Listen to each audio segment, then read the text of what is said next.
찬송가 19장 찬송하는 소리 있어 찬송 들으시면서 6월 둘째 주 주일 오전 예배를 시작하겠습니다.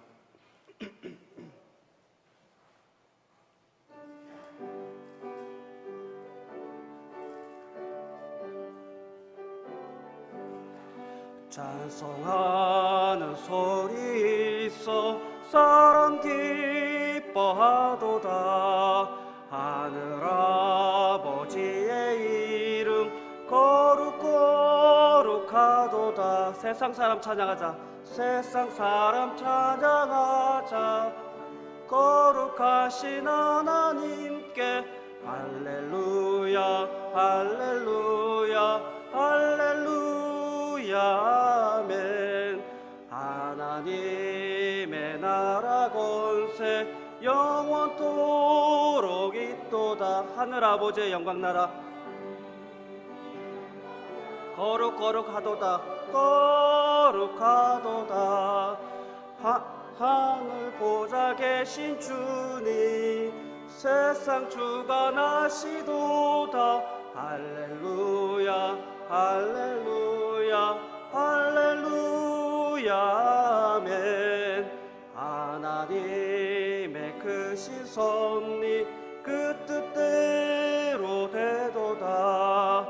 우리 아버지의 뜻은 거룩거룩하도다.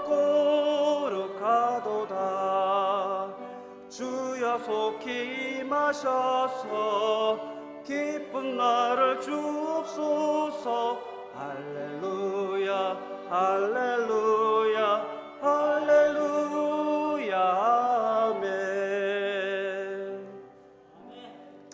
아멘. 찬송가 540장 주의 음성을 내가 들으니 부르실 때 다들 일어나셔서 찬송 드리시겠습니다.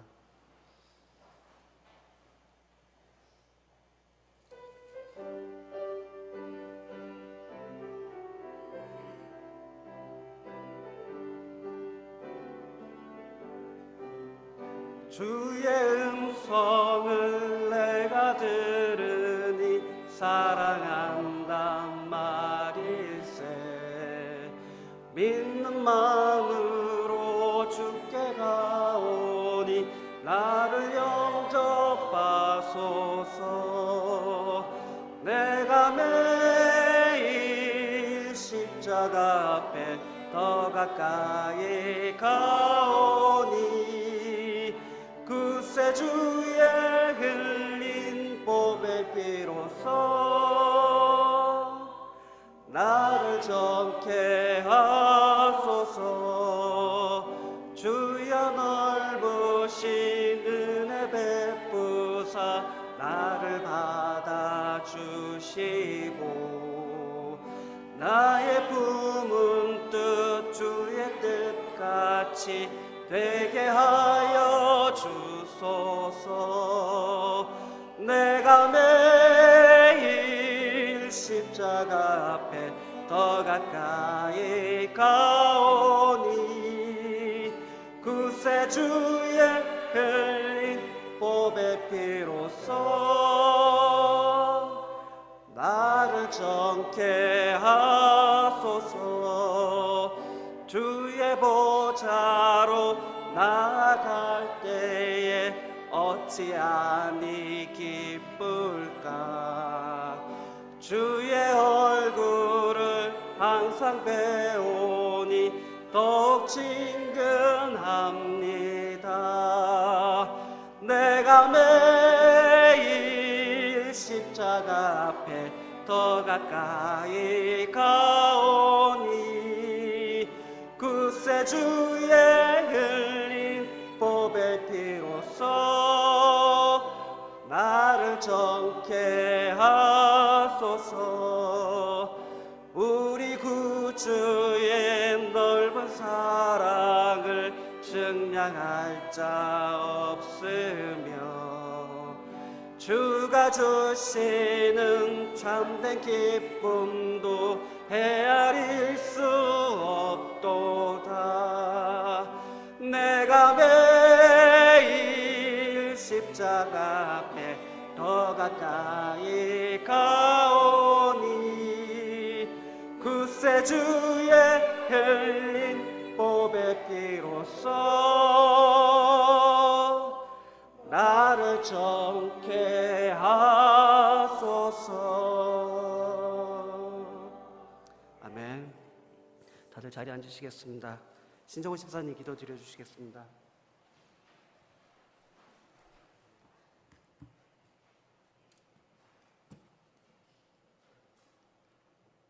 저희들을 구원해 주신 고마우신 하나님 아버지, 오늘은 기쁘고 즐거운 날, 주님 자녀들이 다 함께 모여 하나님 아버지께 기쁜 마음으로 예배드리는 날,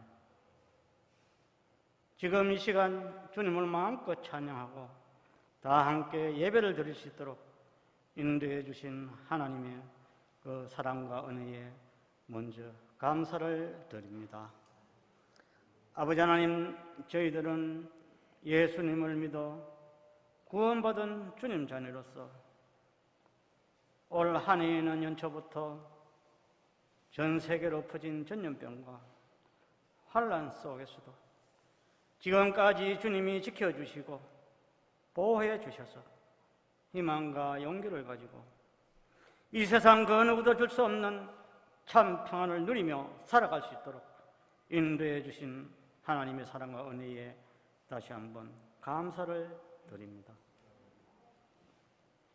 저희들이 기도하면 항상 최상의 것으로, 가장 좋은 것으로, 주님의 뜻대로 응답해 주시는 고마우신 하나님 아버지, 오늘 예배를 드리는 주님 자녀들의 간절한 기도 제목을 하나하나 응답해 주셔서 지금 현재 주님 오염된 교회의 자녀들 가운데 질병으로 인해서 고통받고 있는 주님 자녀들과 병원에 입원한 가족들과 또한 연로에서 건강이 나빠진 성도님들은 전능하신 주님의 손길로 아픈 것을 완전히 치료해 주셔서 아프지 않고 건강하게 주님을 잘 섬기며 살아갈 수 있도록 아버지께서 인도해 주시옵소서. 아버지 하나님, 지금 이 시간에도 외지에 있는 우리 성도들과 자녀들을 주님께서 지켜주시고 돌보아 주셔서 코로나19 역병에 걸리지 않고 건강하게 주님 말씀을 늘 가까이 하고 순종함으로써 이 세상 역에 흔들리지 않고 승리하는 삶을 살 수 있도록 아버지께서 도와주시옵소서. 아버지 하나님, 올 한 해의 초반부터 계속되는 코로나19 전염병 사태가 하루속히 끝나게 해 주셔서 주님 자녀들이 마음 놓고 다 함께 모여서 평안하게 주님께 예배를 드리고 서로 간에 교제할 수 있도록 아버지께서 인도해 주시옵소서. 아버지 하나님, 오늘도 말씀을 전하시는 우리 목사님에게 영육간에 늘 강건케 해 주시고 항상 성령 충만케 해 주셔서 이 시간에도 주님의 말씀을 그대로 잘 전가할 수 있도록 아버지께서 인도해 주시옵소서. 아버지 하나님, 저희들은 목사님을 통하여 선포하시는 주님의 말씀을 마음판에 깊이 새겨 말씀으로 잘 무장된 주님의 자녀로서 예배를 마치고 돌아가서는 한 주간 동안 살아갈 때에 예수 그리스도를 전가하는 삶, 기쁨과 감사가 충만한 삶을 살 수 있도록 아버지께서 인도해 주시옵소서. 아버지 하나님, 이 시간 이후의 모든 순서를 온전히 주님이 주관해 주시고 주님 홀로 영광 받아 주시옵소서. 이 모든 말씀 예수님의 이름으로 기도했습니다. 아멘.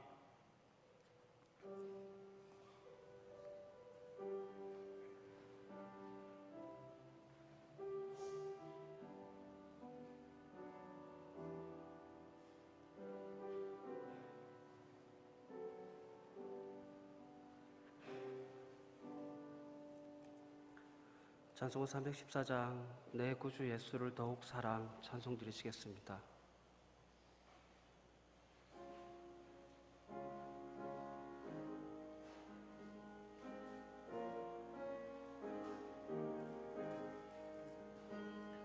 내 구주 예수를 더욱 사랑 엎드려 비는 말 들으소서. 내 진정 소원이 내 구주 예수를 더욱 사랑 더욱 사랑. 이전에 세상 나 기뻤어도 지금 내 기쁨은 오직 예수. 다만 내비는 말 내 구주 예수를 더욱 사랑 더욱 사랑. 이 세상 떠날 때 찬양하고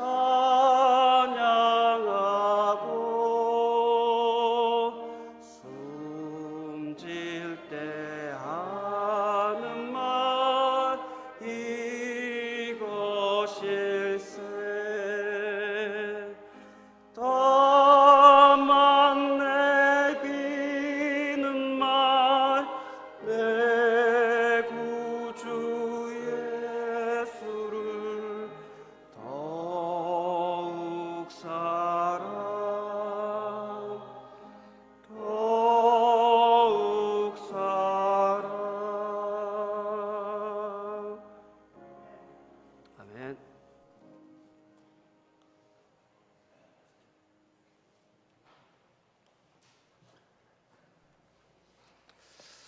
오늘 교회에 오신 것을 주님의 이름으로 환영합니다. 이 세상 떠날 때 찬양하고 숨질 때 하는 말 이것일세.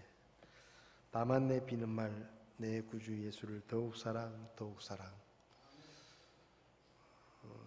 여러분이 유언을 남긴다고 하면 이 가사에 의하면 내가 주님을 사랑합니다. 그게 마지막 말로 유언을 해야 되는데 그렇게 할 마음이 있으십니까? 우리 3절 가사를 생각하시면서 한 번 더 조금 천천히 3절만 한 번 더 찬송했으면 좋겠습니다.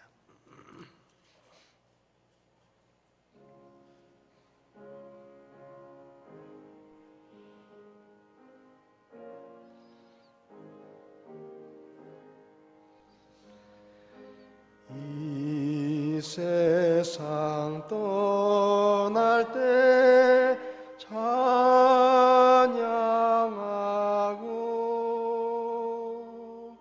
숨질 때 하는 말 이것일세. 다만 내비는 말 내 구주 예수를 더욱 사랑 더욱 사랑. 아멘. 서로 인사하실 때 주님을 조금만 더 사랑합시다. 그렇게 인사하시기 바랍니다. 주님을 조금만 더 사랑합시다.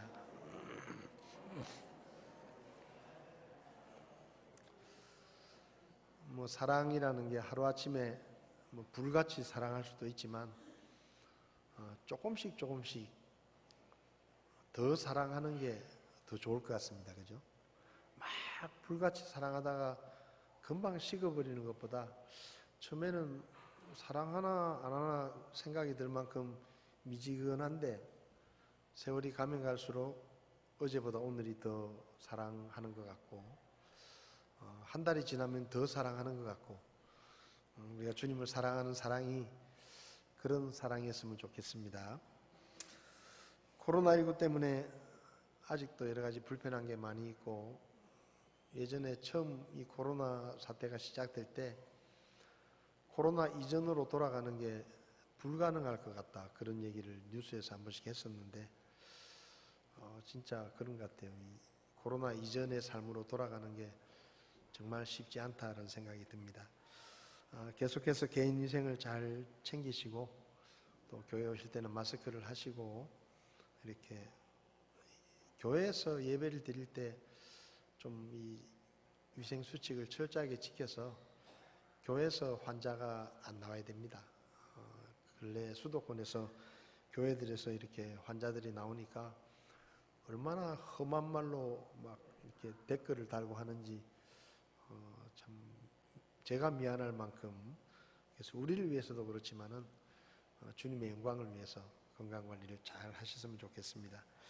6월 달에도 저희가 주일학교 식당 운영 또 찬양대 특송하지 않고 오후 예배도 저희가 드리지 않습니다. 빨리 좀 같이 밥도 먹고 교제도 하고 그런 날이 되었으면 좋겠습니다.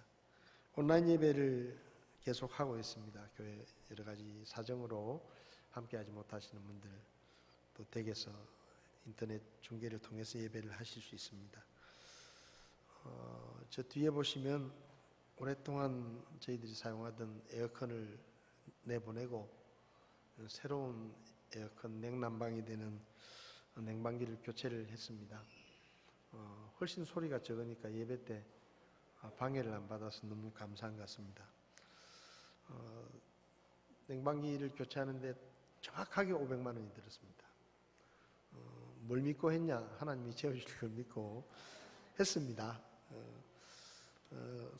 저희들이 특별헌금을 하고 있는데 지난주까지 12분이 참여해서 165만 원이 헌금이 됐습니다. 마음에 짐은 갖지 마시고 기쁨으로 주님 앞에 이렇게 참여하시기 원하시는 분들은 헌금을 해주시면 도움이 될 것 같습니다. 날씨가 좀 비가 오고 춥고 그러니까 건강 관리를 잘 하셔야 될 것 같은데 특별히 또 장마철에 우리 연로하신 성도님들 건강을 잘 지켜주시고 또 하나님께서 도와주셔서 우리 교회가 이 코로나19 시간들을 잘 보낼 수 있도록 또 건강하게 보낼 수 있도록 서로 기도해 주시고 관심을 가져주시면 좋을 것 같습니다. 또 요즘 사업하시는 분들 또 직장에서 일하시는 분들이 여러 가지 어려움이 많습니다. 이게 경제가 빨리 회복될 것 같지 않은데요. 그럼에도 불구하고 또 사업하시는 분들 사업이 잘 될 수 있도록 기도해 주시고 건강이 좋지 않은 분들을 위해서 계속 기도해 주시면 좋겠습니다. 오늘 예배를 통해서 저와 여러분들이 다시 한번 이 코로나 사태를 이겨낼 수 있는 새 힘과 하나님께로부터 오는 놀라운 은혜가 함께 하기를 바랍니다. 감사합니다.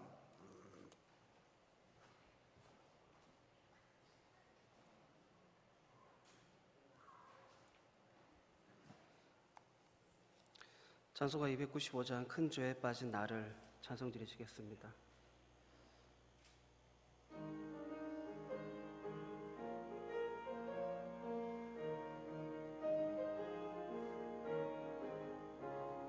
큰 죄에 빠진 나를 주 예수 건지사 그 넓은 품에 다시 품으신 은혜는 저 바다보다 깊고 저 하늘보다 높다 그 사랑 영원토록 나 찬송하리라. 날로도 귀하다 날로도 귀하다 한이 없이 넓은 우리 주의 사랑 날로도 귀하다 옛날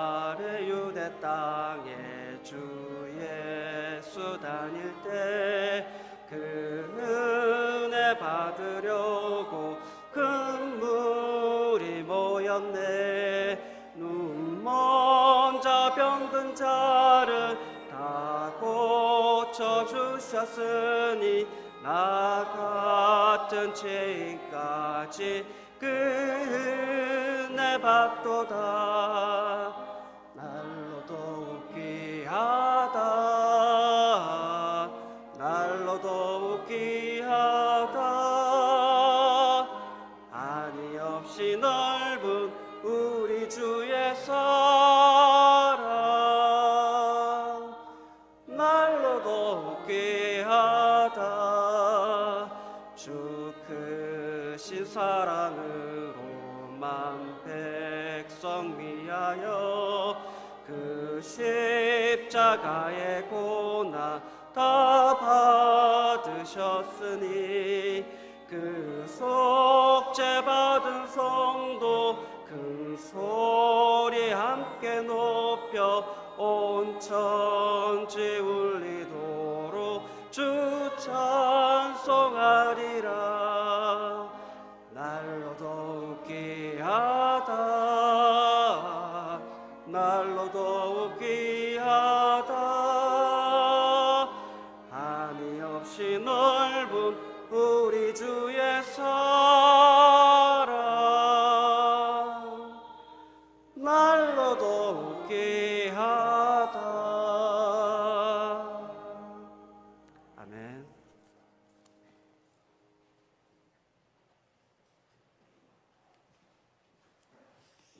들어지는 금을 위해서 기도하시겠습니다.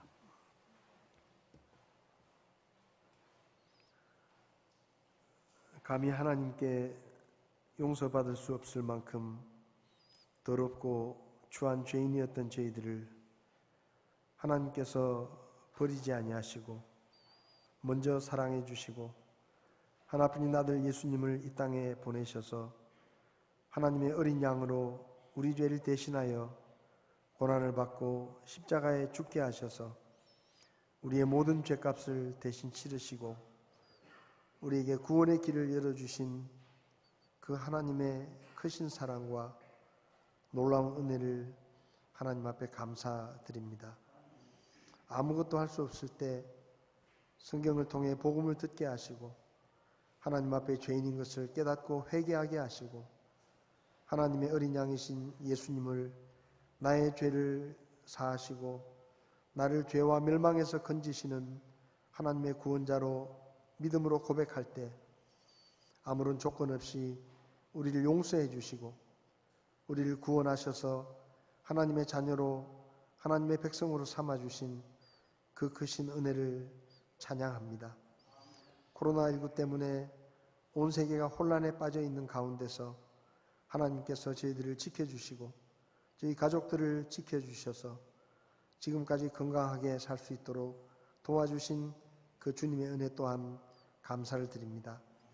우리가 기도할 때마다 우리의 겨자씨만한 믿음을 보시고 우리의 기도를 들으시며 선하게 응답하셨던 그 주님의 신실하심과 주님의 선하심을 하나님 앞에 감사를 드립니다. 이 시간도 병 낫기를 기도하며 필요를 위해 기도하고 여러 가지 기도 제목들을 하나님 앞에 믿음으로 기도하는 성도들의 기도를 들으시고 하나님께서 병든 자를 낫게 하시며 필요들을 채워주시고 어려움 가운데서 건져주시고 주님께서 우리의 삶 가운데 놀라운 응답으로 우리가 믿고 섬기는 하나님이 살아계시고 참되신 하나님이심을 우리가 날마다의 삶 속에서 다시 한번 확인하고 하나님 앞에 영광을 돌릴 수 있도록 저희를 도와주시기를 원합니다. 아버지 하나님, 저희들의 죄악을 용서하시고 저희들을 불쌍히 여기셔서 이 코로나19 사태가 속히 끝나게 하시고 이 일을 통해 우리가 하나님의 뜻을 깨달을 뿐만 아니라 하나님 앞에서 다시 한번 겸손할 수 있도록 저희들을 도와주시기를 원합니다. 우리가 선교하는 교회들 또 선교사님들 하나님께서 안전을 지켜주시고 필요들을 채워주셔서 어렵지 않게 하시고 그 사역 가운데 많은 열매로 주님 앞에 영광을 돌릴 수 있도록 주께서 써주시기를 원합니다. 우리 성도들 가운데 사업하시는 분들이 있습니다. 또 직장에서 일하시는 분들 경제가 어렵고 환경이 좋지 않지만 하나님께서 특별한 은혜로 도와주셔서 하는 일이 잘 되게 하시고 하나님의 백성들이 복을 받는 것을 믿지 않는 사람들에게 보여줄 수 있도록 저희들을 도우시고 함께해 주시기를 원합니다. 이 시간 믿음으로 하나님의 것을 구별해서 드리는 그 손길들을 기억하시고 하나님 앞에 드리는 것이 우리에게 기쁨이 되게 하시고 드려지는 헌금이 쓰여지는 곳마다 주님의 뜻이 이루어지고 영혼이 구원받고 하나님의 교회가 세워지는데 귀하게 쓰여질 수 있도록 도와주시옵소서. 믿음으로 드리는 성도들의 손길과 가정을 하나님께서 더 풍성히 채워주셔서 주님 앞에 드리는 일과 어려운 이웃들에게 베푸는데 우리의 손길이 더 풍성해지게 하나님이 도와주시옵소서. 오늘도 우리에게 드릴 수 있는 특권과 은혜와 형편을 허락해 주신 것을 감사드리며 귀하신 예수님의 이름으로 기도했습니다. 아멘.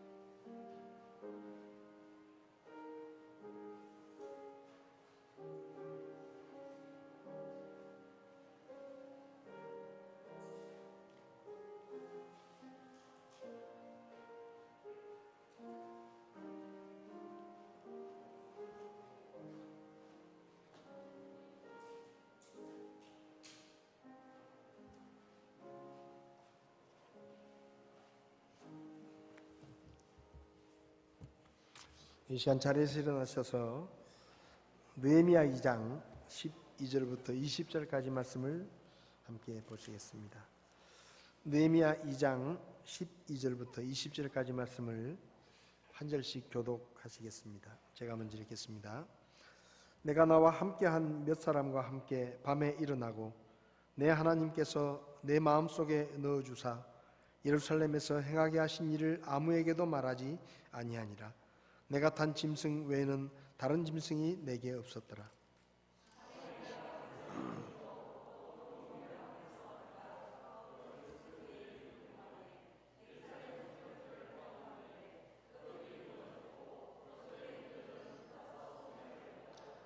그때 내가 앞으로 나아가 샘문과 왕의 연못에 이르렀으나 거기에는 내가 탄 짐승이 지나갈 곳이 없었으므로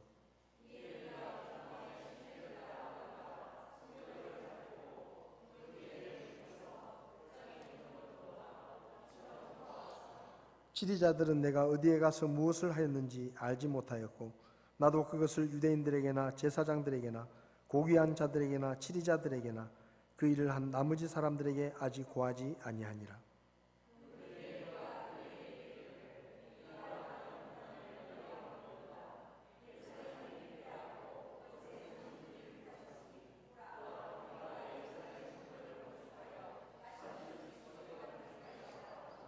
그때 내가 그들에게 내 위에 선하게 임한 하나님의 손과 또 왕이 내게 하신 말씀을 고하였더니 그들이 이르되 우리가 일어나 건축하자 하고 이처럼 그들이 자기 손을 강하게 하여 이 선한 일을 하려 하니라.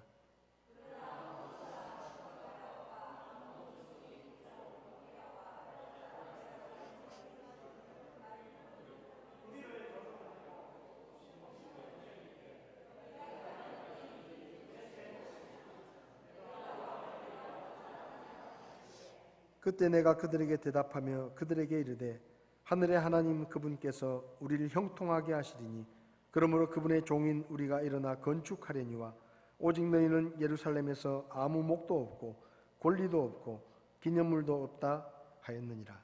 아멘. 서신치를 잠깐 기도하겠습니다.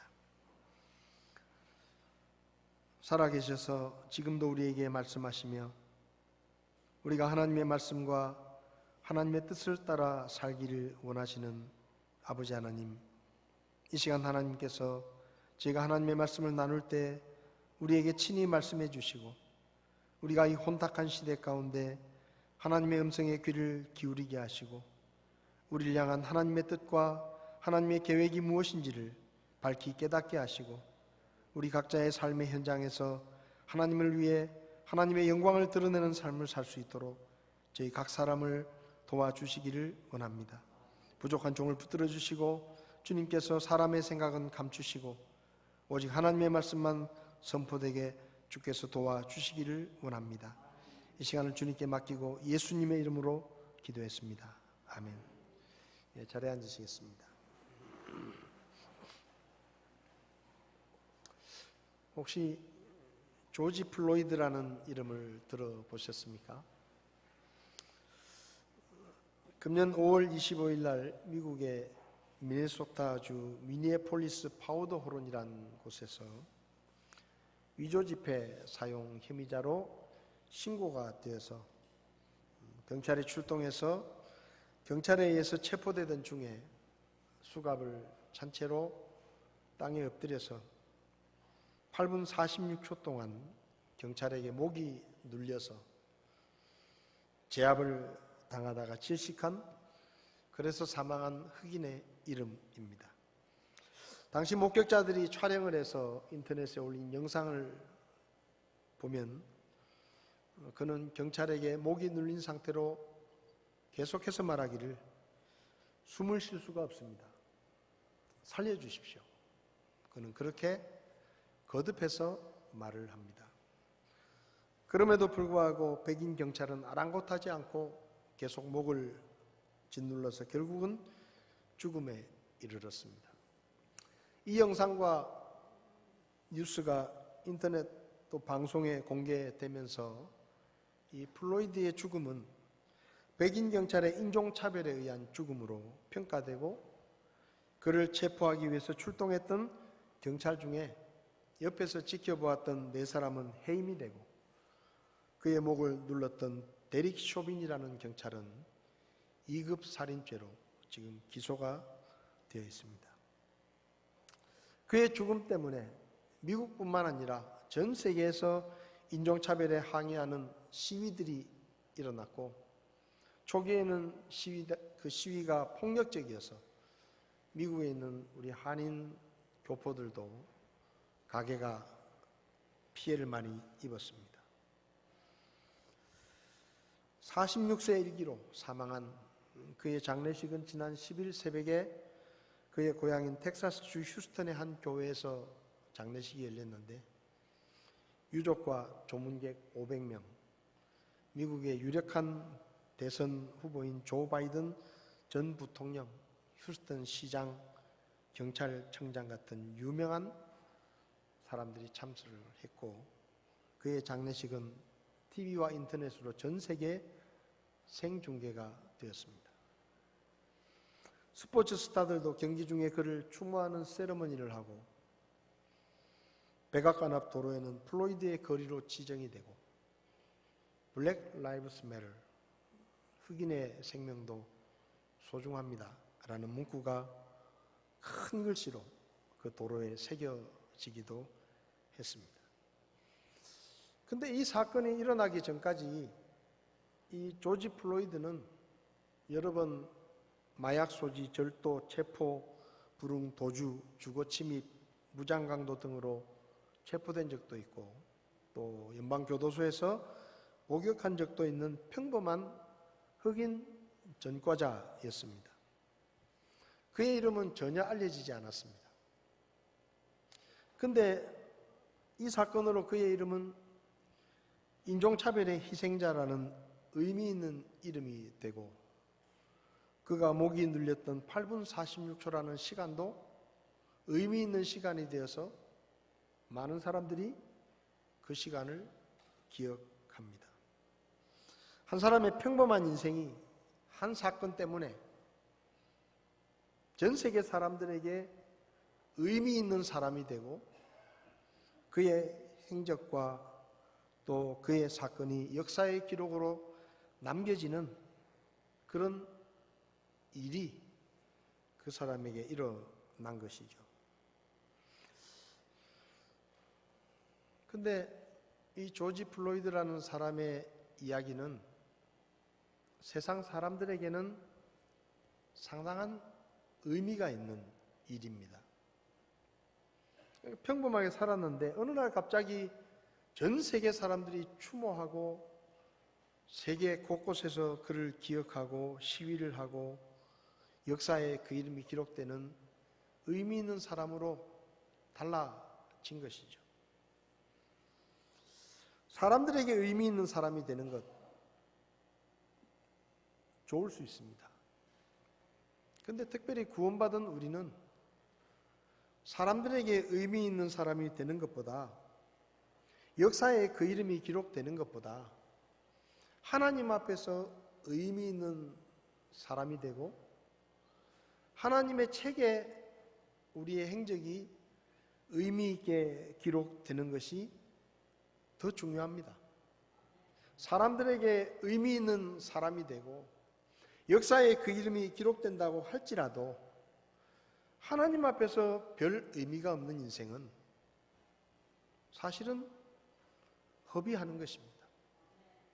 그러나 사람들에게는 별로 알려져 있지 않고 사람들에게는 그다지 큰 의미를 주지 못했다고 하더라도 하나님 앞에서 그 사람의 삶이 의미가 있고 그리고 그 이름이, 그 행적들이 하나님의 책에 기록된다고 하면 그것은 정말로 가치 있고 의미 있는 인생이라고 말할 수가 있을 것입니다. 성경을 보면 평범한 삶을 살다가 어느 순간부터 그 이름이 성경책에 기록이 되기 시작하고 그 후로 삶의 행적들이 자세하게 성경에 기록되어서 하나님 앞에서 의미 있는 삶을 살았던 사람들로 기억되는 사람들의 이야기가 성경에 많이 나옵니다. 노아의 삶이 그렇습니다. 창세기 5장을 보면 노아가 태어났다라는 구절이 있습니다. 노아가 태어났다. 그런데 그렇게 태어난 노아가 500년 동안 살면서 500세쯤 될 때까지 노아가 어디서 무엇을 하고 어떤 삶을 살았는지에 대해서는 성경에 기록이 거의 없습니다. 한 줄 딱 나와요. 한 줄. 노아는 의인이요 그의 세대들 가운데서 완전한 자더라.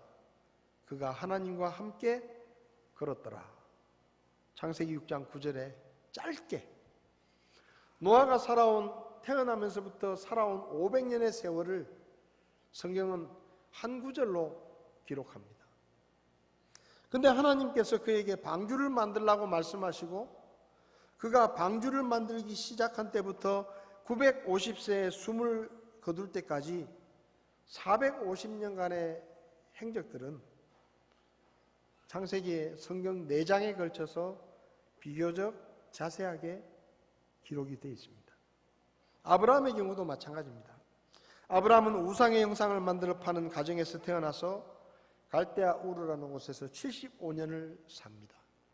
75세가 될 때까지 살았는데, 근데 성경을 보면 아브라함이 갈대아 우르에서 75년을 어떻게 살았는지에 대해서는 아주 간략하게 그가 사레와 결혼을 했고 그의 아내인 사레가 아기를 낳지 못했다.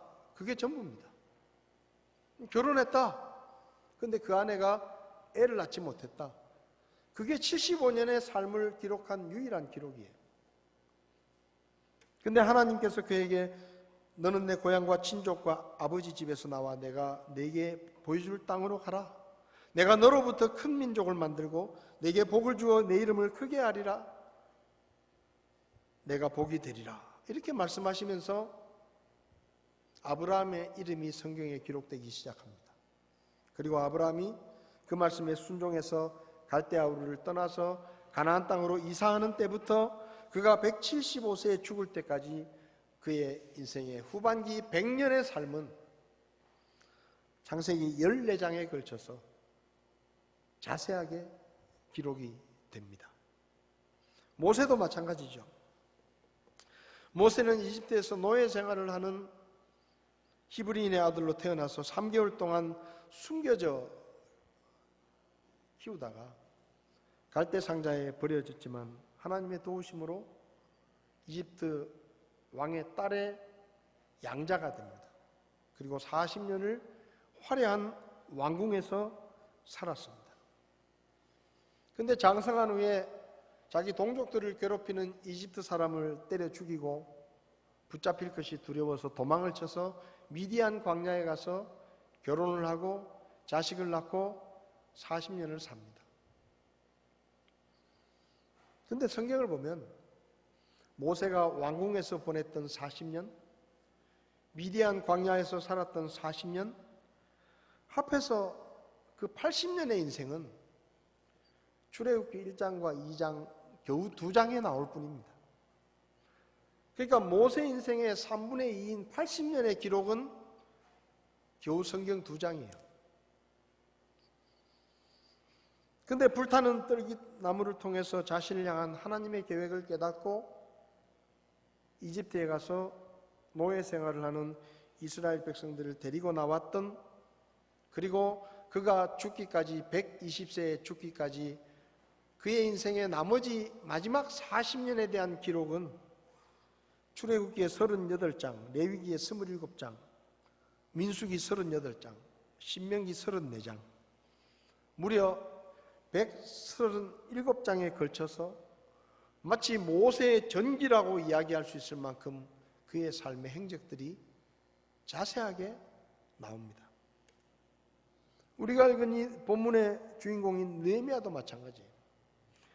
느헤미야서는 느헤미야가 왕이 마시는 음료를 관리하는 관직에 있을 때부터 시작합니다. 느헤미야가 태어날 때부터 시작하는 것도 아니고 느헤미야가 10대 때 시작한 것도 아니에요. 느헤미야가 왕이 마시는 음료를 관리하는 관직에 있을 때부터 느헤미야라는 이름이 성경에 나옵니다. 나이를 정확하게 알 수는 없지만 대략 40대 초반쯤 되었을 것이라고 많은 신학자들이 추정합니다. 성경은 느헤미야가 언제 어디서 태어났고 어떻게 페르시아의 고위직에 오르게 되었는지를 기록하고 있지 않습니다. 포로의 아들로 태어난 이 히브리 사람이 어떻게 페르시아라는 그 어마어마한 나라의 왕의 신임을 받고 그 고위 관직에 오를 수 있었는지 우리는 아무도 모릅니다. 아무런 기록이 없어요. 그런데 그가 동생 하나니로부터 유다 땅에 남은 동족들의 고통과 무너진 예루살렘 성이 방치되어 있다는 이야기를 듣고 슬퍼하며 기도한 때부터 예루살렘에 가서 50일 만에 성벽을 재건하고 그곳에서 10년간 총독으로 지내면서 유다의 영적을 회복을 이끌었던 일들, 그리고 다시 페르시아에 갔다가 다시 유다에 와서 총독으로 지내며 죽을 때까지 지냈던 그의 삶에 대해서 느헤미야는 13장에 걸쳐서 자세하게 기록하고 있습니다. 그렇다면 성경은 왜 사람들의 행적을 기록하면서 그들이 자신을 향한 하나님의 뜻과 계획을 알고 그 하나님의 뜻을 따라 살기 전까지의 삶에 대해서는 거의 기록하지 않고 하나님의 뜻에 순종해서 살았던 삶에 대해서는 그렇게 자세하게 기록하는 것일까요? 그 이유가 무엇일까요? 한마디로 말하면 사람의 인생은 하나님의 뜻과 그분의 계획을 깨달은 후부터, 그리고 그 하나님의 뜻을 위해 사는 그 순간부터 비로소 하나님 앞에서 의미 있는 인생이 되기 때문입니다. 지금 우리는 코로나19라는 신종 전염병으로 전 세계가 혼란스럽고 미래가 불확실한 시대를 살고 있습니다. 질병 때문에 42만 명이 넘는 사람들이 목숨을 잃었습니다. 안타까운 현실을 보면서 저는 내 인생의 남은 시간은 얼마나 될까 하는 것을 많이 생각하게 됐습니다. 그냥 평상시의 삶이었으면 잘 모를 텐데 갑자기 전염병이 생기고 불과 반년 되는 기간 동안에 무려 42만 명의 사람들이 목숨을 잃었어요. 삶의 기회를 상실한 것입니다. 어쩌면 내 가족이 아니니까, 내 이웃이 아니니까 별 생각 없이 살 수도 있지만 전염병 때문에 42만 명이 목숨을 잃는 이 현실을 보면서 내 인생은 얼마나 남았을까? 하나님 앞에서 내가 의미 있는 삶을 살 수 있는 시간이 나에게는 얼마나 남았을까를 생각해 보았습니다. 이럴 때일수록 우리는 하나님 앞에서 의미 있는 삶을 살아야 합니다. 세상에서 크게 성공하고 많은 일을 이루고 유명인사가 되는 것, 유력한 정치인이 되는 것, 재벌이 되는 것, 그런 것들이 사람에게는 의미 있는 일일 수도 있지만 그것이 우리를 향한 하나님의 뜻이나 하나님의 계획과 관계가 없다면 그 모든 일은 하나님 앞에서 의미 없는 일일 수도 있습니다. 그리고 그 시간들은 하나님이 주신 황금 같은 삶의 기회를 허비하는 헛된 시간이 될 수도 있습니다. 느헤미야의 삶을 보면서 우리가 어떻게 하나님 앞에서 의미 있는 삶을 살 수 있을까? 잠시 좀 생각해 보려고 합니다. 우리가 하나님 앞에서 의미 있는 삶을 살려고 하면 하나님의 뜻을 깨닫고 하나님의 비전을 따라서 살아야 합니다. 이 땅에 사는 모든 사람들에게는 누구에게나 삶의 목표가 있고 이루고 싶은 야망이 있습니다. 그리고 대부분의 사람들은 자기가 이루고 싶은 삶의 목표와 야망을 이루기 위해서 시간을 쓰고 돈을 쓰고 청춘을 바치고 열심히 삽니다. 느헤미야도 조국의 현실에 대한 슬픈 소식을 들은 후에 내가 예루살렘에 가서 무너진 성벽을 재건해야 되겠다, 다시 성벽을 쌓아야 되겠다 하는 것을 삶의 목표로 삼고 기도했고 결국은 여러 가지 어려움과 방해를 극복하고 기적적으로 52일 만에 140년 동안 방치되어 있었던 무너진 예루살렘 성을 재건하는 놀라운 역사를 이루었습니다. 그래서 우리는 느헤미야를 위대한 지도자라고 부릅니다. 그런데 오늘 본문 12절을 보면 내가 나와 함께한 몇 사람과 함께 밤에 일어나고 내 하나님께서 내 마음속에 넣어주사 예루살렘에서 행하게 하신 일을 아무에게도 말하지 아니하니라 라고 말합니다. 다시 말하면 느헤미야는 자기가 예루살렘에 가서 무너진 예루살렘 성벽을 재건하는 일을 하게 된 것이 자기 생각에서 나온 자기 계획이 아니라 하나님께서 자신의 마음속에 넣어주신 하나님의 뜻과 하나님의 계획이라고 말합니다. 인생에 목표와 야망이 있다는 것은 너무 중요한 일입니다. 목표가 없는 것보다는 있는 것이 낫고 꿈이 없는 것보다는 꿈이 있는 것이 낫습니다. 그리고 그 목표와 야망을 이루기 위해서 열정을 바치고 최선을 다해서 땀을 흘리며 수고하고 노력해서 마침내 목표를 이루고 야망을 이루는 것은 그 자체로 대단한 일이고 칭찬할 만한 일입니다. 그런데 중요한 것은 그 인생의 목표와 야망이 사람인 나에게서 시작된 것이냐 아니면 하나님에게서 시작된 것이냐, 그것이 중요합니다. 야망이 사람을 위해서 사람에게서 시작된 것이라고 하면 그것은 단순한 야망일 것입니다. 그러나 그 삶의 목표와 야망이 하나님을 위해서 하나님께서 내게 주신 것이라면 그것을 우리는 비전이라고 말할 수 있습니다. 하나님 앞에서 의미 있는 삶은 야망을 이루는 삶이 아니라 하나님으로부터 시작된 그분의 뜻과 그분의 비전을 이루는 삶이 하나님 앞에 의미 있는 삶입니다. 모두가 목사가 되고 선교사가 되어야 한다는 말씀을 드리는 것이 아닙니다.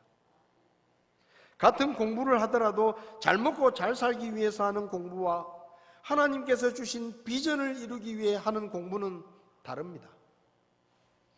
직장을 다니더라도 먹고 살기 위해서 일하는 것과 직장을 하나님이 보내주신 선교지로 삼고 한 영혼이라도 주님께 인도하기 위해서 일하는 것은 다른 것입니다.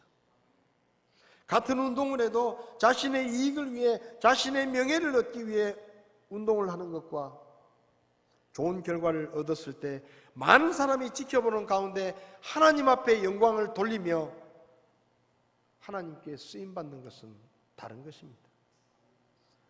장사를 하더라도 더 좋은 차, 더 좋은 집에 살기 위해서 장사를 하는 것과 가게 한편에 전도지를 놓고 물건 하나 더 파는 것보다 복음을 전할 수 있는 것을 더 기뻐하며 하나님 앞에 쓰임받기 원하는 마음으로 하는 장사는 다른 것입니다. 부동산 소개를 해도 돈을 벌기 위해 일하는 것과 어떤 분의 부동산 명함에 이렇게 적혀 있더라고요. 당신이 잠깐 살아야 할 좋은 집보다 영원히 살아야 할 천국을 소개해 드리고 싶습니다. 멋지잖아요. 당신이 잠깐 살아야 할 좋은 집을 소개하는 것보다 당신이 영원히 살아야 할 천국을 소개해 드리고 싶습니다. 그게 제 마음입니다. 그런 마음을 가지고 부동산을 소개하는 것은 다르다는 것입니다. 안정된 직업이기 때문에 교사가 되려 하고 공무원이 되려고 하는 것과 자라나는 청소년들에게 복음을 전하고 이웃들을 섬김으로 주님의 복음을 증거하기 위해서 교사가 되고 공무원이 되려고 하는 것은 전혀 다른 의미입니다. 돈을 쓰고 땀을 흘려 수고하더라도 나를 위해 돈을 쓰는 것과 하나님의 영광을 위해 돈을 쓰고 수고하는 것은 의미가 다릅니다. 비전이 무엇입니까? 우리가 무엇을 하든지 나를 향한 하나님의 뜻을 깨닫고 그 하나님의 뜻을 이루기 위해서 내가 하고 있는 일에 최선을 다하는 것, 그것이 바로 우리에게 비전인 것입니다. 우리가 하나님을 위해 하나님이 원하시는 일을 할 때 비로소 그 시간들은 하나님께 의미 있는 시간이 되고 그 일은 하나님 앞에 의미 있는 일이 되는 것입니다. 느헤미야는 포로의 아들로 태어나 잘 먹고 잘 살았습니다. 그런데 어느 날 조국의 현실과 안타까운 소식을 듣습니다.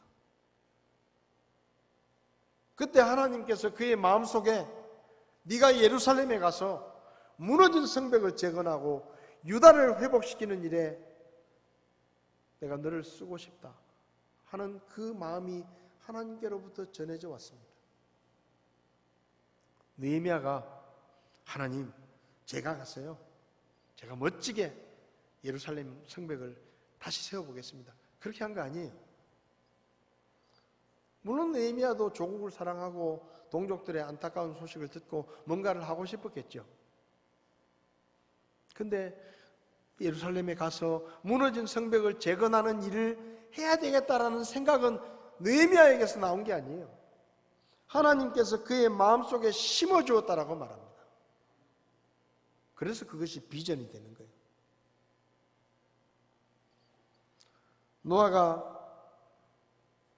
내가 방주를 만들어야 되겠다, 꿈에도 생각하지 못했습니다. 근데 하나님의 뜻을 깨닫지 못하고 살았던 500년 그냥 흘러갔어요. 물론 믿음으로 살았죠. 거룩한 삶을 살았습니다. 그러나 그가 하나님의 뜻을 깨닫고 방주를 만들고 홍수 이후에 인류의 조상으로 살았던 450년의 세월이 그가 살았던 500년보다 하나님 앞에서 더 의미 있었다는 이야기입니다. 아브라함이 갈대아 우르에서 편안하게 살았던 75년의 세월보다 하나님의 뜻을 깨닫고 하나님의 백성의 조상으로 살았던 100년의 시간들이 하나님이 보실 때는 더 가치 있고 더 의미 있는 시간이었다는 이야기입니다. 모세가 왕궁에서 왕자로 화려하게 살았던 40년, 세상 사람들은 그 시간을 부러워할 것입니다. 그 시간이 더 의미가 있을지도 모르죠. 미디안 광야에서 살인자로 도망자로 살았던 40년, 그 80년의 세월, 모세 인생의 3분의 2가 넘는 그 80년의 세월보다 모세가 하나님의 뜻을 깨닫고 하나님 앞에 쓰임받았던 그의 마지막 인생 40년이 하나님이 보실 때는 훨씬 더 가치 있고 의미 있는 시간이라는 말씀입니다. 코로나19 전염병으로 42만 명이 넘는 사람들이 사라져 갔습니다.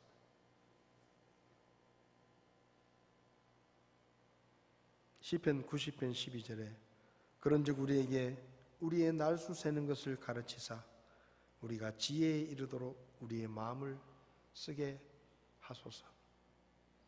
42만 명의 사람들이 불과 6개월 전만 해도 살아서 미래를 계획하고 미래를 꿈꾸던 42만 명의 사람들이 전염병 때문에 인생의 기회를 놓치고 숨을 거두었습니다. 물론 그 중에 대부분은 고령층이지만 30대도 있고 20대도 있고 미래를 꿈꾸던 의사도 있고 운동선수도 있고 연예인도 있고 장밋빛 미래를 계획하며 설레임으로 살아가던 사람들이 아무것도 할 수 없는 그렇게 목숨을 잃었습니다. 이 시대를 살아가는 우리에게 하나님이 주시는 메시지가 무엇일까요? 우리가 하나님 앞에서 좀 더 의미 있는 삶을 살고 좀 더 하나님께서 우리의 삶을 그분의 책에 기록할 만한 그분 앞에 의미 있는 인생으로 살아야 한다는 그분의 메시지가 이 시대에 우리에게 들려오고 있는지도 모릅니다. 우리의 남은 날이 얼마나 되는지 알 수 없습니다. 저와 여러분들의 남은 날이 다를 것입니다. 그러나 이 시대를 바라보며 저는 저와 여러분들의 남은 삶이 노아와 아브라함 혹은 모세와 오늘 본문에 나오는 느헤미야처럼 하나님의 비전을 따라 사는 삶으로 하나님 앞에 의미 있고 가치 있는 인생으로 우리의 시간과 우리의 이름과 우리의 행적들이 기록될 수 있기를 바랍니다. 내가 하고 있는 일이 정말 주님을 위한 일인가? 내가 지금 일을 하고 있는 것이 하나님의 영광을 위해서 하고 있는 일인가를 다시 한번 점검하고 확인하고 하나님 앞에서 더 의미 있는 삶을 살 수 있기를 바랍니다. 하나님 앞에 우리가 의미 있는 삶을 살기 위해서는 그분이 주신 비전을 따라 살아야 될 뿐만 아니라 믿음으로 순종해서 그분의 비전을 성취해야 합니다. 느헤미야는 하나님께서 그의 마음속에 무너진 예루살렘 성벽을 재건하라는 그분의 뜻을 넣어주셨을 때 주저하거나 망설이지 않고 즉시 순종했습니다. 느헤미야는 자신의 힘으로 그것을 이룰 수 없다는 것을 알았기 때문에 그는 하나님 앞에 기도합니다. 하나님 도와주십시오. 제가 그 일을 이룰 수 있도록 주님이 맡기신 그 일을 이룰 수 있도록 저는 능력이 없고 저는 가진 것이 없고 저는 할 수 있는 것이 없지만 하나님께서 저를 도와주시면 제가 기꺼이 그 일을 하겠습니다. 그것이 그의 기도였습니다. 느헤미야 1장 11절에 오 주여 간청하건대 이제 귀를 기울이사 주의 종의 기도와 주의 이름을 두려워하기 원하는 주의 종들의 기도에 귀를 기울이시고 원하건대 이날 주의 종을 형통하게 해주십시오. 이 왕의 마음을 움직여 주십시오. 저를 보내주도록 도와주십시오. 기도합니다. 2장 4절에서도 왕이 내게 이르되 내가 무엇을 원하느냐 하기에 내가 하늘의 하나님께 기도하고.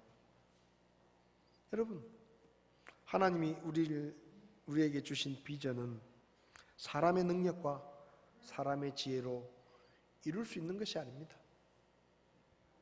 그 일을 이루기 위해서는 하나님이 주시는 능력과 하나님이 주시는 지혜가 필요합니다. 그래서 기도해야 되는 거예요. 내 힘으로, 내가 가진 것으로, 느헤미야가 무슨 수로 자기 힘으로 자기가 가진 것으로 예루살렘 성벽을 재건한단 말입니까? 못합니다. 그런데 느헤미야는 이렇게 말하지 않아요. 하나님, 저는 땀이 아닙니다. 저는 못합니다. 제가 어떻게 140년 동안 버려져 있던 그 성벽을 제가 무슨 돈이 있다고, 무슨 힘이 있다고 그걸 하겠습니까?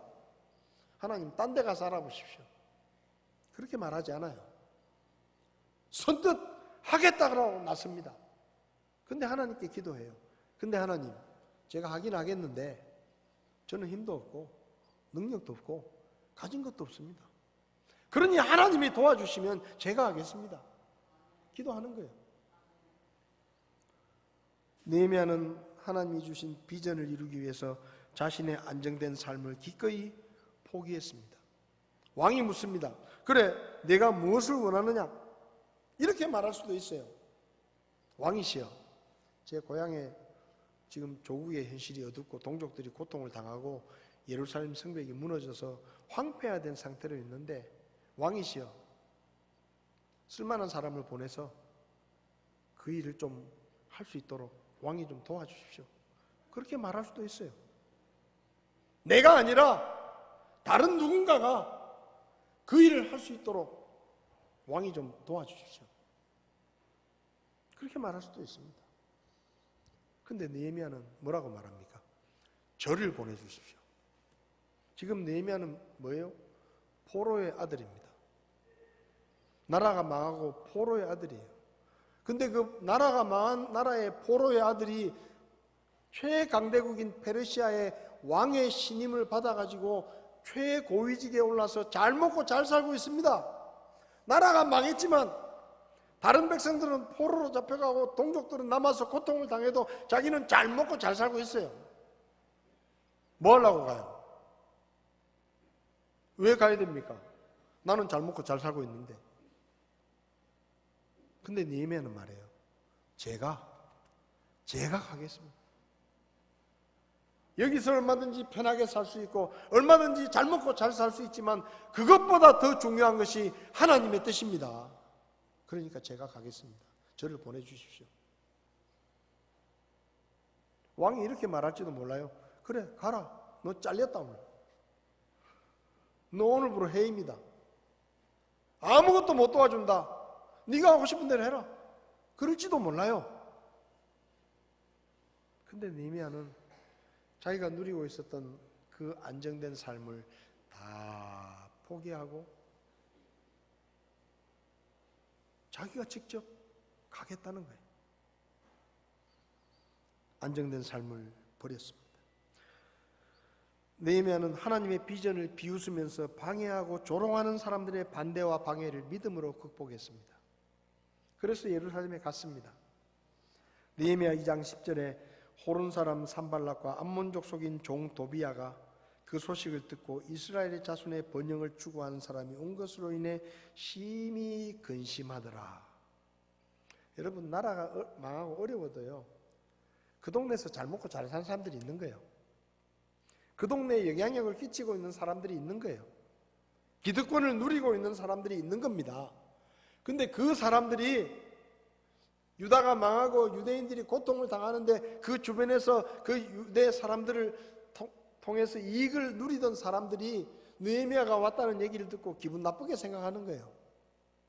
왜? 유대 사람들이 다시 힘을 얻으면 자기들이 지금까지 누리던 기득권과 자기들이 특혜를 누리던 것들이 다 뺏기니까. 그래서 느헤미야를 싫어하는 겁니다. 19절에서 20절을 보면 이 사람들이 우리를 조롱하고 비웃고 업신여기며 이르되 너희가 행하는 이 일이 도대체 뭐냐? 너희가 왕을 배반하고자 하느냐? 망한 나라를 다시 세워가지고 왕에게 대적하려고 하느냐? 하고 느헤미야를 길을 죽이고 협박을 하고 위협을 하고 방해를 합니다.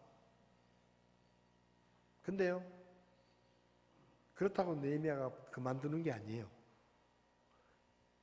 느헤미야가 말하죠.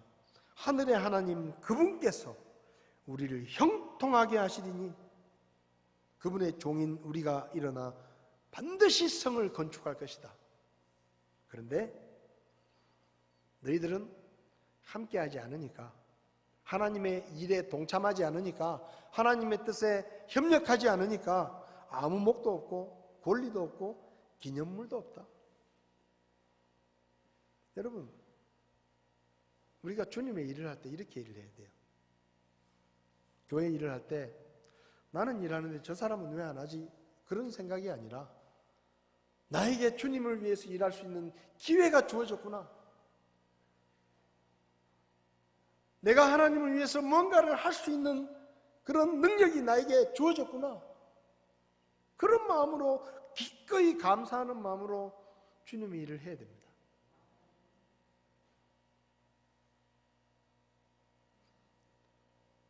그렇게 느헤미야는 마음속에 하나님이 심어주신 비전을 따라서 순종해서 결국은 52일 만에 기적적으로 성벽을 재건합니다. 만약에 느헤미야가 하나님이 마음속에 비전을 심어 주었을 때 순종하지 않았더라면 지금 우리가 기억하는 느헤미야는 없습니다. 노아에게 방주를 만들라고 하셨을 때 노아가 아유 하나님, 제가요 500살입니다. 500살. 무슨 방주를 만듭니까? 못하겠습니다.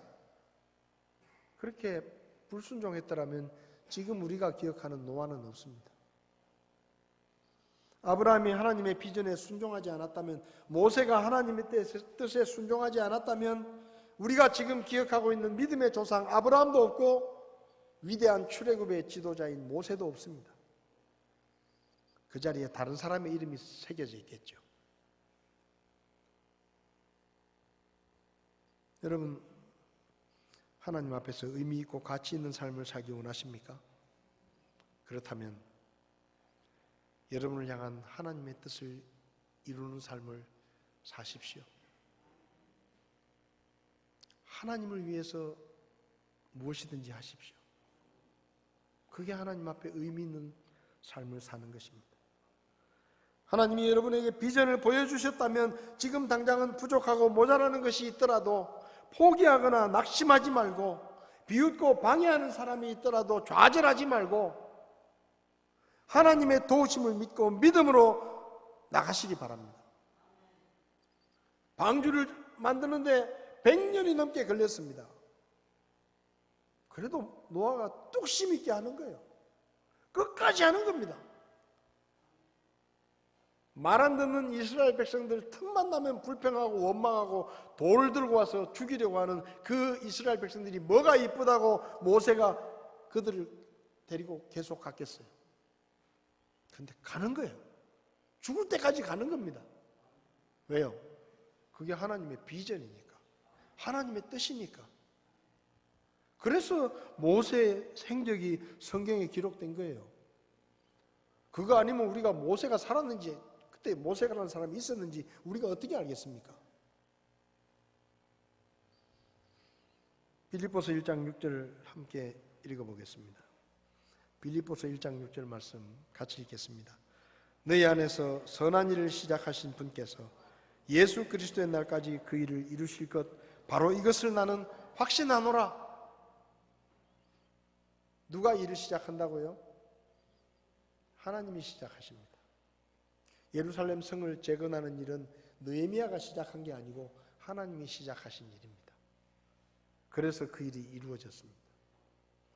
하나님께서 우리를 통해 이루시기 원하시는 일들을 지금도 이미 시작하셨거나 아니면 시작하려고 하십니다. 우리는 말할 수 있어요. 하나님, 저는 못합니다. 우리는 부족합니다. 우리는 힘이 없습니다. 저는 나이가 너무 많습니다. 그렇게 말하지 마세요. 저는 너무 어립니다. 그렇게 말하지 마세요. 느헤미야처럼 하세요.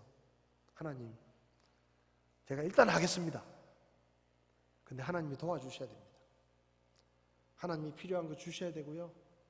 하나님이 지혜도 주셔야 되고 돈도 주셔야 되고 사람들도 붙여주셔야 되고 그러면 제가 하겠습니다. 기도하면 하나님이 채워주십니다. 그리고 믿음으로 계속하십시오. 그러면 저와 여러분들을 통해 주님의 뜻이 이루어지게 될 것입니다. 저는 저와 여러분들의 이름이 하나님의 책에 더 의미 있고 더 가치 있는 이름으로 새겨졌으면 좋겠습니다. 그냥 태어났다, 살았다, 죽었다 그렇게 기록될 수도 있겠지만 기왕이면 우리의 생애가 하나님 앞에 의미 있는 행적들로 기록될 수 있는 의미 있는 삶, 가치 있는 삶으로 하나님 앞에 쓰임받고 영광을 돌릴 수 있기를 바랍니다. 기도하시겠습니다.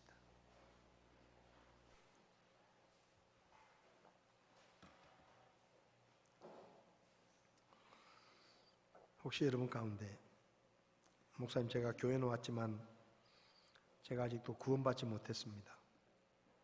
저는 하나님의 자녀가 아닌 것 같습니다. 저는 아무리 생각해봐도 하나님의 뜻을 모르겠습니다. 근데 오늘 설교를 들으며 저도 하나님의 뜻을 깨닫고 하나님을 위해서 사는 삶을 살기 원합니다. 저도 예수 믿고 하나님 앞에 가치 있는 삶을 살기 원합니다. 저도 구원받기 원합니다. 하나님과 관계없이 사는 것이 아니라 하나님의 영광을 위해 살 수 있는 그 영광스러운 삶의 기회를 저도 살아보고 싶습니다. 저도 오늘 예수 믿고 하나님을 위해서 사는 삶을 시작하고 싶습니다.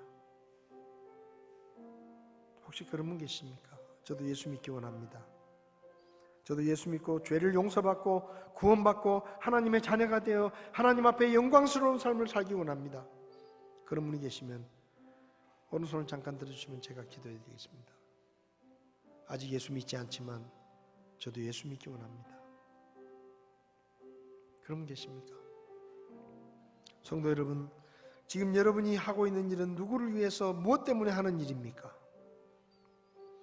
하는 일이 다 다르겠지만 여러분들이 하는 그 일이 하나님을 위해서 하는 일이기를 바랍니다.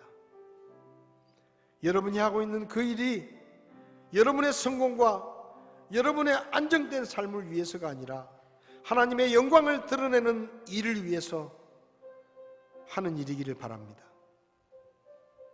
그래서 저와 여러분들의 삶이 사람들에게는 어찌 보일지 모르지만 하나님 앞에서 의미 있고 가치 있는 삶으로 기록되는 그런 영광스러운 특권이 저와 여러분들에게 주어지기를 바랍니다.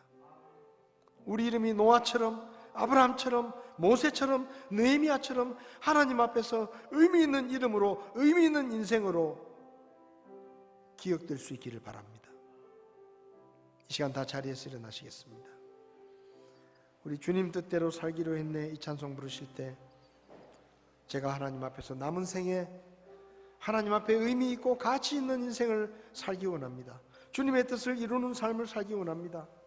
그렇게 기도하시는 분이 계시면 앞자리에 나오셔서 혹은 그 자리에 앉으셔서 하나님 앞에 기도하시기 바랍니다.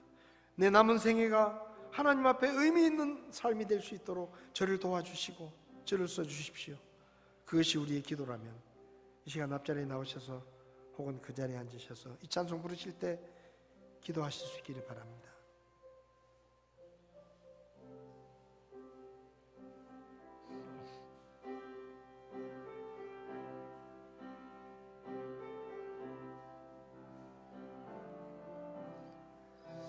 주님 뜻대로 살기로 했네. 주님 뜻대로 살기로 했네. 주님 뜻대로 살기로 했네. 뒤돌아서지. 주님 뜻대로, 주님 뜻대로 살기로 했네. 주님 뜻대로 살기로 했네. 주님 뜻대로 살기로 했네. 뒤돌아서지 않겠네. 찬송을 멈추시고 다 자리에 앉으시겠습니다. 이 시간 기도하시기 바랍니다. 하나님, 제가 제 생각대로, 제 계획대로, 제 목표를 위해서 사는 것이 아니라 주님의 뜻을 위해서, 주님이 원하시는 일을 위해서, 주님의 영광을 위해서 제가 살 수 있도록 저를 도와주십시오. 제 남은 생에 5년일지 10년일지 20년일지 아니면 그 이상일지 알 수 없지만 제 남은 생애가 노아처럼, 아브라함처럼, 모세처럼, 느헤미야처럼 하나님 앞에 의미 있는 삶으로 기록되는 제 남은 인생이 되기를 원합니다. 하나님, 저를 써주십시오. 하나님, 저를 도와주십시오. 그렇게 주님 앞에 기도하시길 바랍니다.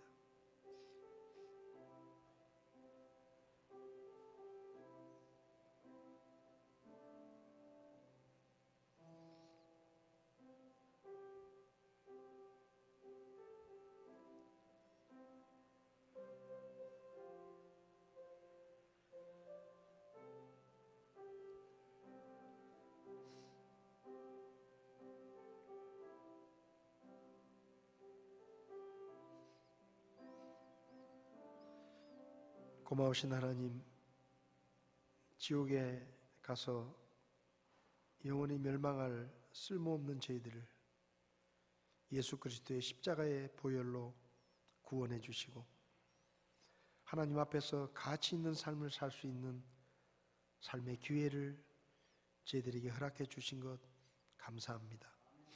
그럼에도 불구하고 우리가 혹 그동안 하나님의 영광보다 세상의 것들을 더 귀하게 여기고 주님의 뜻보다 내 이익을 위해서 살진 않았는지 우리 자신을 돌아보게 하시고 앞으로 남은 우리의 삶이 하나님 앞에 의미 있고 가치 있는 영광스러운 삶이 될 수 있도록 저희들이 하나님의 뜻을 따라 살 수 있도록 저희를 도와주시기를 원합니다. 이 혼탁한 시대 속에서 우리의 남은 날수가 얼마나 될지를 헤아릴 수 있는 지혜를 우리에게 허락해 주시고 우리의 남은 생이 하나님 앞에 의미 있는 삶의 기록으로 남겨질 수 있도록 우리 모두가 주님의 뜻을 따라 살아갈 수 있도록 저희를 도와주시옵소서. 특별히 우리 교회 안에 젊은이들 또 우리의 다음 세대들 하나님께서 저들에게 선명한 비전을 보여주셔서 저들의 삶이 더 하나님 앞에 가치 있는 삶을 살 수 있도록 주께서 도우시고 우리 모두의 삶 가운데 우리의 남은 생에 하나님의 영광을 위해서 의미 있게 살 수 있도록 저희를 가르치시고 저희를 인도해 주시옵소서. 이 시간 귀한 말씀을 감사드리며 예수님의 이름으로 기도했습니다. 아멘. 예배를 마치겠습니다.